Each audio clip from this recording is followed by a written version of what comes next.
So there is a ceasefire deal that's been made in Gaza, and notice I didn't say peace deal, so they're just going to stop fighting for now.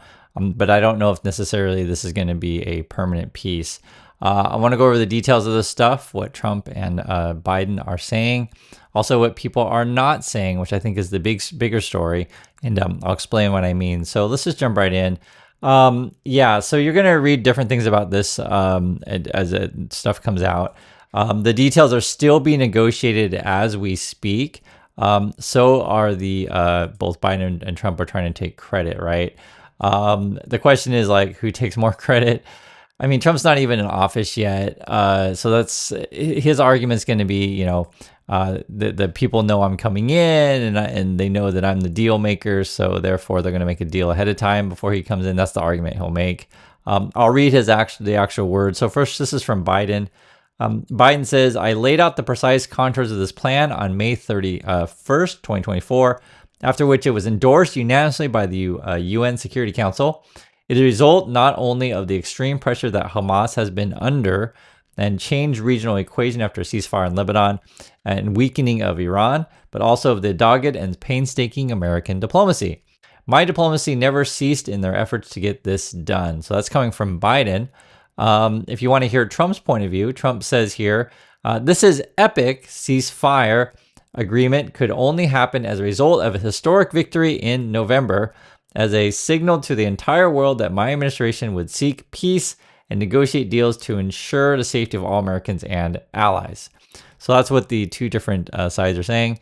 I read this a couple different ways. So one, you could say, okay, Biden and it's not just Biden alone, but Biden and other countries and leaders have been talking about this for 15 months. How can we get a deal? They finally got a deal, and so they've been working this a long time. Part of what I think is going on, in just my opinion, is if before anyone's going to make a deal, they're like, okay, with Trump coming into office, can we get better terms or not? That would be one. The other issue you could argue with Trump coming into office, would Trump stick to Biden's deal, right? Because whenever you're going to make a deal and if there's new people coming in, you want reassurances that the new people would honor the deal. So yeah, if you guys understand what I'm saying here, if Biden negotiates a deal and then you get reassurance, because actually one of Trump's people's towards the end, after the election win, started being involved with the talks, then you can say, okay, they're going to honor the deal.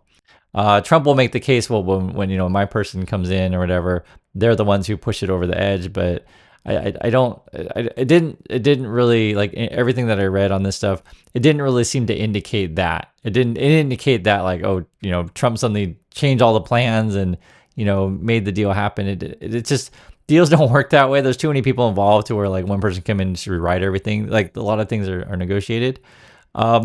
Now I want to talk to you guys about the things that aren't mentioned in the deal. It said that people are going to be released. There's going to be like, I think 3 phases of this thing. I actually can read a bit of this. But it wasn't clear who's being released from the Palestinian side. That really stood out to me here. And also too that they're still working out. So let me read an example. It says the first phase will involve a 42-day truce during which 33 Israeli hostages, including children, all female prisoners, the sick and elderly, will be freed in exchange for Palestinian prisoners held in Israeli jails. That's all it says. So like literally we know that there's 33 Israelis going to be released, but then it just says in exchange for Palestinian prisoners. So it's really, really vague there. Also, it says an Israeli official said the final details that Netanyahu's office said still needed to be finalized relating to the identity of the Palestinian prisoners due to be released. So I don't know. That part's really unclear, and that's why I said that you got to think about the stuff that they're not telling you. So, like who I don't know. You want to know who's being released. Also says the two parties would be beginning negotiating the second phase no later than the day 16 of the truce. During this phase, remaining hostages, including male soldiers, are meant to be released in exchange for more Palestinian prisoners. Again, we don't know who's been released. So in terms of the Palestinian side, so it sounds like the first phase will be women, children, and sick or elderly people, and then after that, this is from Israeli hostages, would be soldiers, and then from Palestinians they don't really say, they just say Palestinian prisoners. Also says here, the second phase is also supposed to lead to a permanent ceasefire and full withdrawal of Israeli troops from Gaza. So it just says supposed to. We don't know. Like, there's different phases of this thing. At any moment, either side could back away. So that's why I was saying I wouldn't necessarily give Trump full credit or in credit, just other than from where I read this stuff is like the Biden team have been negotiating this stuff for a while, but it's not just Biden alone. I'll make that clear. It's, other people are involved. And then they got to make sure that Trump would stick to the deal, because Trump could try to do something else. You don't know. That's sort of why, right? Maybe the timing of it is in this way. It says the final phase would involve return of all bodies of hostages who died and the reconstruction of Gaza under supervision of Egypt, Qatar, and the UN.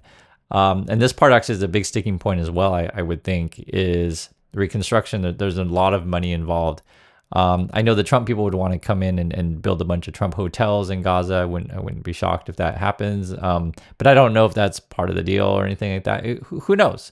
But yes, reconstruction, there is money involved with this stuff. I do want to make it clear, though, that in most of these articles, they don't really emphasize the loss of life, which is really a shame. My understanding is that the death toll is 46,000 on the Palestinian side, with 110,000 being wounded or injured. And then I think the Israelis, I think it's 1,200 were killed on the Israeli side. So it's very, very different. And it's, the regular people suffer. It's an unfortunate thing. The other thing that's not really mentioned in here at all in any of the deals that I've read is what's going on with the Israeli settlers. Can they continue to, claim more land? Is there any deal made that they won't claim any more land? But even if they do make a deal to say, hey, Israelis, stop expanding your territory, sometimes people break that, right? And then from the Palestinian side, well, like, if you're gonna, break your word, we're gonna have to do violence. That's in their point of view. I don't condone violence in any way, shape, or form. So I make that clear. But I just want you to understand that this isn't like just a cut and dry issue, right? Both sides need to stick to the agreements. And even if, say, the majorities of sides stick to agreements, there could be minority groups that's like, I don't want to do it. I'm gonna do whatever, and that could be from Israeli or Palestinian side. Other issue that's not clear from this stuff is what to do with Netanyahu. Will the Trump people come in and still support Netanyahu, or will they, try to push for his ouster? That's not really clear. What is Jared Kushner's role in this stuff? If you don't know, Kushner, that he was involved with these talks before, and how can we build more hotels and stuff like that for real, like these kind of stuff. So I don't mean to make any jokes and stuff. I'm just saying, make no mistake, the Trump family is going to look for ways to profit off these things and also take credit, which may not necessarily be the case that they get credit for. I won't say they get zero credit for this stuff, but I'll just say that don't necessarily believe that they're like 100% responsible for any kind of deal made. And especially when the scope of the details are unclear. I think at the end of the day, though, I just think the regular Palestinian people probably aren't going to get a winning deal out of this. The other thing is, like, the longer this has been going, Hamas is so weak, they may not have much to negotiate at all left. And it also depends on what's Iran's support for these things. Some people have already been comparing this stuff to the Reagan-Carter election, to where the Reagan team was negotiating, to say, hey, we'll give you a better deal, Iran, and just wait till after we're in office, et cetera, and release hostages, that kind of thing. Because the hostages in this situation are being released, like, was it like the 19th, January 19th, was like a day before Trump's in office, but we have no idea if there's any big concessions that the Trump people made. But like I said, from right now, what I can tell is that Biden and their people negotiate something, and Trump is supposedly going to stick to the deal. That's what it sounds like to me. But I don't even know what the deal is exactly. I don't know who's been released on the Palestinian side. I don't know what's going on with Reconstruction. Like, who's gonna profit off that, basically. And I don't know what's gonna go on with Netanyahu, if he's gonna stay or go. And you also don't know if, like, this is just a ceasefire and they'll go back to fighting, 3 months from now or whatever. I don't know. And then it also is dependent on whether or not Israel will pull out all troops, and are they going to rebuild some sort of wall, to divide the two groups, right? Gaza and not. And then will just regular Palestinians be allowed back into Israel to work and these kind of things. There's a lot of stuff. Obviously, you want to pay attention to stuff, and this isn't like something that just happened one day and solved in one day. This has been going on for quite a long time. I don't think there's any easy fixes. For any of these kind of things, you just hope that the younger generations, be it in Palestine and be it in Israel, can just learn to live together, right, in peace. It's a tough thing to solve, because if one side feels like they're getting an unfair deal and they become radicalized, right, and resort to violence, and then violence begets more violence. You hope to stop the cycle, but you have to understand. Just imagine, your point of view. If you're like, your side killed my uncle or your side killed my mom, that kind of stuff. So it's hard to erase those kind of wounds.